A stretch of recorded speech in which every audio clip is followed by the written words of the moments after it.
We have multiple Toronto Blue Jays updates to go over today surrounding free agency as Shai Davidi, the most notable Blue Jays reporter, has come out and revealed some very interesting information surrounding the Jays' current plans as they head in to the market for a few huge free agents. We're going to break that down, discuss what it means going forward, as well as Jordan Romano. He spoke out for the first time since being released by the Blue Jays and revealed some interesting details surrounding his time in Toronto. Stay tuned for all that in this episode, folks. Before we get into it, a quick reminder, hit that subscribe button if you're enjoying the Daily Jays content. We're on the road to 15,000 subscribers. We're getting very, very close. About 70% of you who are watching aren't subscribed, and we're less than 500 subs away from 15,000. Our goal was to hit that before Christmas. We're getting close. We're exactly a week away from Christmas. Sorry. So if you want to help us towards that goal, make sure to hit that subscribe button. Now, ladies and gentlemen, there's a lot to go over today. And again, a lot of this is there's some new updates. Shai Davidi broke the silence again. He hasn't reported much as of late, but when Shai Davidi, tweets and posts and speaks, we listen. And as a result, we have some interesting things to go over today in this little sneak peek. But I want to start with a couple things here, and we'll start with I kind of just gave you some insight. There's also an interesting Cody Bellinger update to go over, but I want to cover this first. So, Shai Davidi dropped an article revealing where the Jays currently stand as they head into the holidays, because as you know, Christmas is approaching us, and then you have arbitration things in early to mid-January. The question then is whether those moves were the winter's appetizer or main course, and this is referring to the moves of getting Andres Gimenez, and that was that trade for Andres Gimenez and Nick Sandlin. So it says, again, the question is whether those moves are the appetizer or the main course, and assessing that requires going through the wildly contradictory information circulating in the industry about the club. The consensus is that the Jays are trying to do more and remain engaged all over the market, but they are alternatively described as having money to spend or in every dollar counts mode, eager to pounce or prepared to be patient, lean towards patience. Meanwhile, in American League East, already ahead of them in nearly every way, keeps beefing up, specifically talking about the Yankees, which we'll dive into later. So they are engaged on Corbin Burnes, according to Shai Davidi, who is no doubt seeking a huge payday beyond Max Fried's, of course, 8-year or 8-year, $218 million deal. Given that the free contract blew past their comfort point, the same way very well may play out for the right-hander, specifically regarding Corbin Burnes. The Blue Jays also continue to have interest in reuniting with Teoscar Hernandez and Santander, among other players, although how they value them and how much spending room they have is still tough to pin down. So this is a little bit interesting, unfortunate in some ways, and I guess intriguing in the other way. So the Jays currently at this point are at a bit of a stalemate. They're waiting for Teoscar Hernandez and Anthony Santander to kind of see how that market plays out. We've seen tons of reports. We kind of know what their comfort zone is regarding Teoscar Hernandez and Anthony Santander and what it takes to get them in a Toronto Blue Jays uniform. And that is 4 years, $22 to $24 million for Teoscar Hernandez, as we know, and then for Anthony Santander, 5 years, about $90 million. And as we've been discussing on this channel at nauseam, the Jays need to get one of those two guys. If they don't, then you're looking at the alternatives of guys like Jock Peterson and some other players of that nature. Maybe they make a trade for Josh Naylor or something like that. And we know they were actively engaged trying to get Cody Bellinger, which we'll discuss in a little bit here because we have some more reports on that. But again, according to Shai Davidi, they are actively pursuing Corbin Burnes. This is the first time that we saw a concrete report that they are pursuing Corbin Burnes, and he still hasn't signed. He's the last big Scott Boras client that is yet to sign. We thought his market was going to fall right after the Juan Soto, market and things like that. But ultimately, it's still at a stalemate right now. And we're seeing conflicting reports and rumors come out saying that basically a deal would have been done. We know Ken Rosenthal came out and said that a deal was supposed to be done by last week, and that, of course, hasn't happened yet. And reports are circulating, rumors are flying surrounding Scott Boras, basically saying that Scott Boras at this point is asking for more from the San Francisco Giants, from all the teams involved. So that's what's causing this stalemate. We know that in all likelihood, he wants to go to the San Francisco Giants. He wants to be in California, all these things, but he hasn't received the offer they wanted. And then again, regarding Teoscar and Santander, depending how much they value him. And one interesting part of this report is the fact that, like you mentioned, given that the free contract, or like Shai Davidi mentioned, given that the free contract blew past their comfort point, the same may very well be true for Corbin Burnes. And we saw reports that they were interested in Max Fried before the offseason really got underway, and as it got continued to get underway.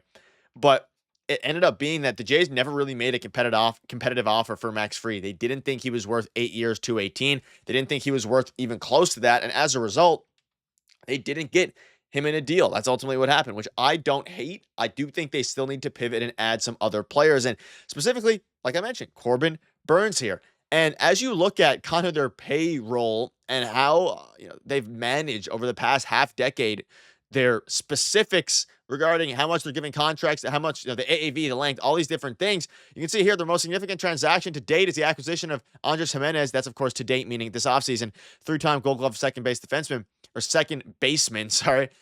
The interesting part about this is that some fans may not even realize, like, he's owed $100 million. So you know, inhaled $100 million. They inherited $100 million over the next 5 years. And even though it was a trade and people don't really think about the money in that way, it's the fifth largest financial commitment to a player in club history, of course, alongside Springer, Berríos, Wells, Gausman, and then Andres Gimenez. So they did make a big splash. It's just not the splash a lot of fans wanted. But when it comes to a financial commitment, it is a pretty hefty splash, $20 million a year for the next 5 years. And as you start to think about what this team can do next and why they aren't spending all of this money, I think they're, like Chadavidi mentioned, they're definitely being patient. You have some sources around the league saying that they're really active and going for all the big fish. We saw during the Juan Soto situation, they were going for Juan Soto, and now they're linked to Corbin Burns, like we mentioned. They need to actually go out and get one of these guys, because at the end of the day, they've made a lot of financial commitment, and we know they were in on Cody Bellinger. We saw Brian Cashman say today, the Cubs decided Cody Bellinger was getting traded yesterday. I know the other destination. I won't say who it was, but if we didn't pull him down, he would have been off the board. Almost positively the Blue Jays. John Heyman linked it to him yesterday. So that stings a little bit if you're a Jays fan and you wanted Cody Bellinger, but they're big game shopping. And this would have been another trade for a guy who's owed $52.5 million, really $57.5, depending if the Jays would have inherited some of the contract there. And that would have been another big money spending move. But it stings because the Jays ultimately didn't get Cody Bellinger, and it seems like they were in deep talks to acquire him. So what that means going forward is they're clearly not content with the current outfield situation, which is why I do think they get Santander or Teoscar Hernandez. But what it also means is that I'm not entirely sure how confident the Jays are in their ability to get one of Teo or Santander if they're going out and attempting to trade for a guy like Cody Bellinger. It doesn't make a whole lot of sense to me, unless they're really planning to bolster this offense, move Springer to DH, or get Santander, move him to DH or something like that. But we know the Yankees are looking at Santander. We know there's a lot of different things that are happening. And Chadavidi also goes to say that, like, on one hand, they're chasing Juan Soto a year after trying to lure Shohei Ohtani, refusing to let cost serve as a barrier to entry. On the other hand, they're non-tendering Romano, who ends up signing with the Phillies for more than what his salary would have been with the Blue Jays. And it's because you don't really know where the Jays are going at this point. And as tough as that is to reconcile, the pattern of this front office is to pursue top talent while sticking to their valuation.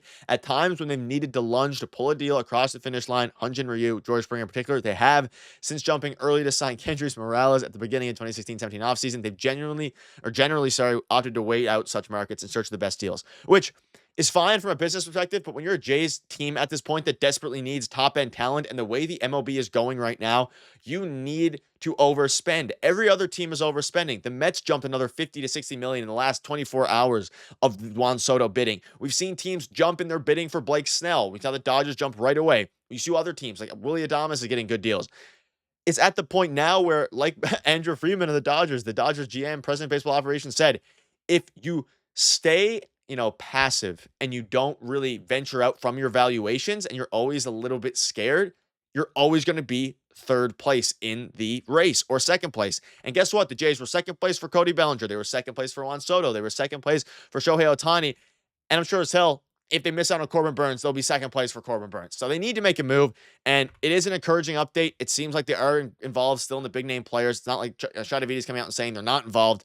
They are very involved, which is encouraging, but they need to actually, it's only encouraging if they get one of the guys. So if they don't, then you're pivoting to some other players. And again, the Teoscar versus Santander thing, just get me either one of them at this point. It doesn't matter. But let me know down below what your thoughts are on this. And again, they made a trade. They made a bit of a splash. It went under the radar a little bit. It was worth a lot of money. And Andres Gimenez is going to be a very good player. But fans aren't happy because that's not what the Jays need. The Jays need power. The Jays need power. And guess what? They also need more power. On a bullpen. Their bullpen is still pretty rough, even though they did sign Jimmy Garcia and Nick Sandlin. Like, they made some moves, but it's interesting. Let me know down below what your thoughts are. And before we wrap up, Jordan Romano went in the Blair and Barker show and also kind of spoke out on his time in Toronto. He said, when I look back at my time in Toronto, it's not bitter. It's just kind of like, that was such a cool experience. And I'm glad I got to do that because it was my reality, or it was really my dream, obviously turned to a reality. So shout out to Jordan Romano, Canadian kid, got his dream turned into a reality. And it's interesting that the Jays let him go at a number that other teams were willing to pay him in the Philadelphia Phillies. So it doesn't make a ton of sense. I still understand why they did it. They don't think that Jordan Romano was going to be worth that amount of money, the $7.75 million. And I tend to agree a little bit. I mean, they ultimately got Jimmy Garcia. They're trying to spend money getting guys like Cody Bellinger, Teoscar Hernandez, Corbin Burns, Anthony Santander, whoever it is, they need to go out and get someone. They need to do it soon. And of course, they have Vladdy and Bo to extend as well. So we'll keep you up to date, mainly Vladdy, but we'll keep you up to date with all the latest news. So make sure to hit that subscribe button to help us towards our goal of 15,000 subscribers. Thank you guys for watching. See you later.